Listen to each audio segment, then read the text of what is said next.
Okay guys, now we're going to add that booster I was talking about. So this is more of a design thing, but I'm going to change the color of the booster pad. So bhop_dev, and I think I've got a orange texture here. Right click, actually let's make it green, and that's going to be our booster pad. Now to set up the booster pad is actually quite simple. We're just going to create a trigger multiple. So drag this up.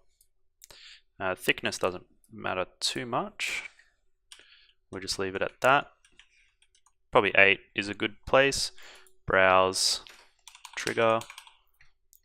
Make sure that's, sorry, I was doing that over here. It has to be in our texture application tool. With the block selected, browse, trigger, hit apply. Control T. Change that from a func detail to a trigger multiple. Go to outputs, add. This time we're going to say on end touch. So once the player leaves the trigger, aka once they start jumping upwards, we're going to go target entities named activator. Via this input, add output and base velocity. And then we have 3 numbers behind it, which represents the X, Y, and Z velocity. So we want him to go straight up. So we add base velocity of 500 to go straight up. Hit apply on that, and let's quickly test our map. Some bhop to the booster in our map. And you can see that working there. Now we hit the booster, we go flying up. Now there is one issue with this which will affect single player playthroughs of your map.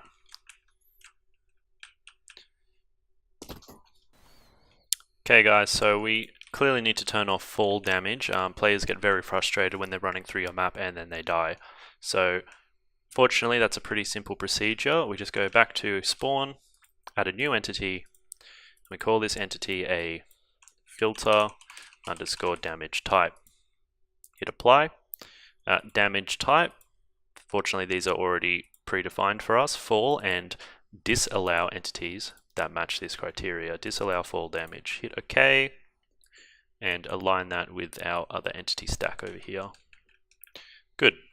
Now we'll need to add a trigger to ensure that it's activated. So we're going to create a trigger around our player spawn. We've already got the trigger texture applied here, so when we hit enter to create this block, the texture's already applied.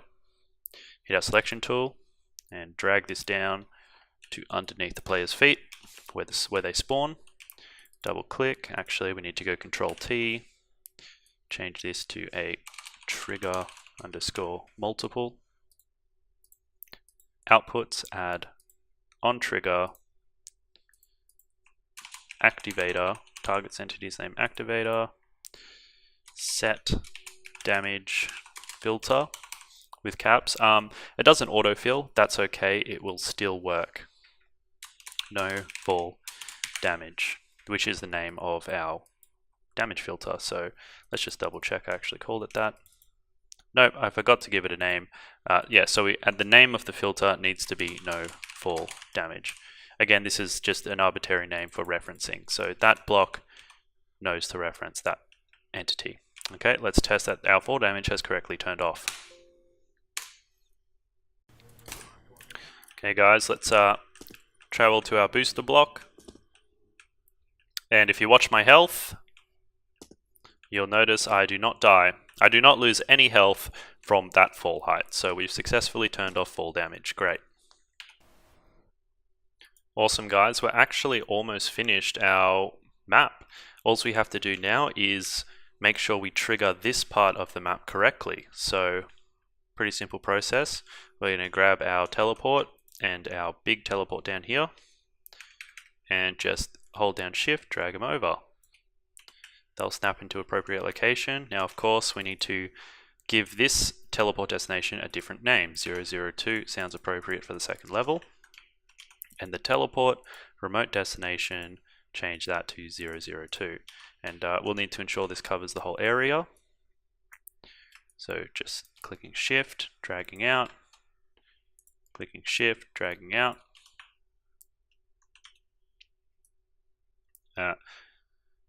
Make sure that snaps. Okay, so now we have 3 teleports. That's not really efficient. It'd be better if we could combine them all. So with all 3 selected, hit Control T and just hit OK. Apply, cancel. Now if we select one, we're actually selecting all 3 of them. And so if I select anywhere, everything gets selected. Yep, and remote destination O2. Cool. Now we just have to do the special tellies. So grab both the trigger teleport underneath and the trigger multiple on top. Hold down shift and drag. Need to minimize our grid. And then all we have to change is on the bottom, teleport, remote destination O2. Click and drag that out. Resize. Hold down shift, hold down shift. I'll just copy these to each of the blocks. We don't need to put it on our booster because they can't stand on the booster anyway, it's just going to fling them upwards. Well, they can stand on the booster, so I guess you could put one on. I don't think it's necessary really. It's fine to just leave as is. Okay, so the very last thing we're going to add before our map is fully complete is a start and end zone. Now this isn't necessary for a single player map. In fact, it won't change your map in any way. It just means that when your map is loaded to a Bhop server, the start and end zones will be automatically added, which is great for maintaining consistency. So all we're going to do is create a block around the start zone.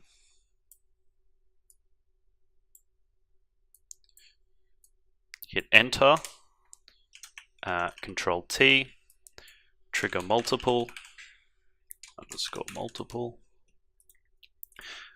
and we're just going to change the name to mod underscore zone underscore start, hit apply, and then we're going to hold down shift and drag that to the end. And that's our end zone, that's the end of our map at the moment. Give me a sec. We're going to change this to mod zone and hit apply. Alright guys, just file save. Your map automatically saves every time you compile, but just in case, we'll save it as well.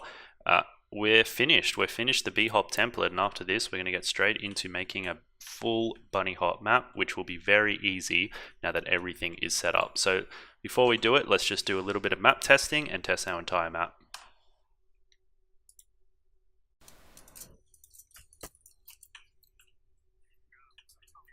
Okay, now we're just going to test our map, so we're going to jump on a couple tellies, make sure everything works.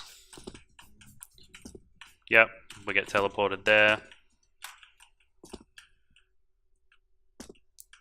Make sure the booster works. Can we jump on it more than once? Yep, that's no issue.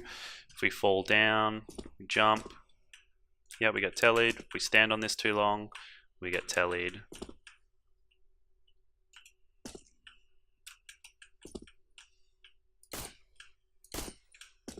Alright guys, I think we're done. If this was our map, we'd be ready to release, but we're not going to release a map with only 2 levels. We're going to make a full map in the next part of the tutorial.